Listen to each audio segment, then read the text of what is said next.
قصيدة هجاء بعنوان سماحة الخنزير. وقف مبتسما وأسبل عينيه كعاهرة الطريق تنتظر زبون، مفاخرا بنفسه غرورا ومكابرة، متشدقا بكلمات هز وجنون، مسهبا في التفسير والفتوى، منافق أفاق رخيص وملعون، متصدرا للحدث مفندا للقضايا، متقلب الأهواء وبشخصه مفتون، معتمرا لعمامة قذرة الموضع لونها أبيض كأعالي حرمون، كبيرة مجوفة على رأسه ليتسع فيها ما قبض من عربون، وعباءة سوداء كماضيه الدنس كسراديب مظلمة في السجون، تحمل في طياتها عفنا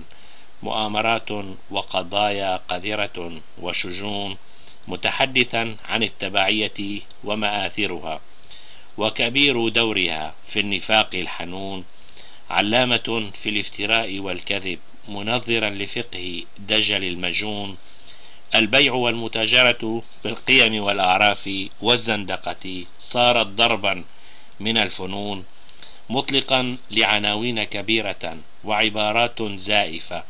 متلاعبا بالألفاظ كسكير مجنون،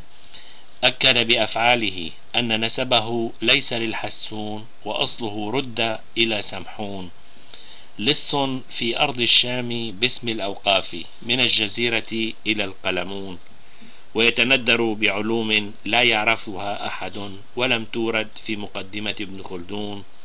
ولم يحتسب لموقف عسير حيث لا ينفع مال ولا بنون، دعي مرارا لحوار الثيران وظن نفسه كالدر المكنون، وكان مفوها رافعا صوته ليوهم الحضور بأنه غير مغبون، وفي تلك القاعات كان هنالك من يستمع وكان هنالك من يكتبون، ووضع حجز مسبق في تلك الحظيرة لخنزير دعي بأحمد بدر الدين حسون.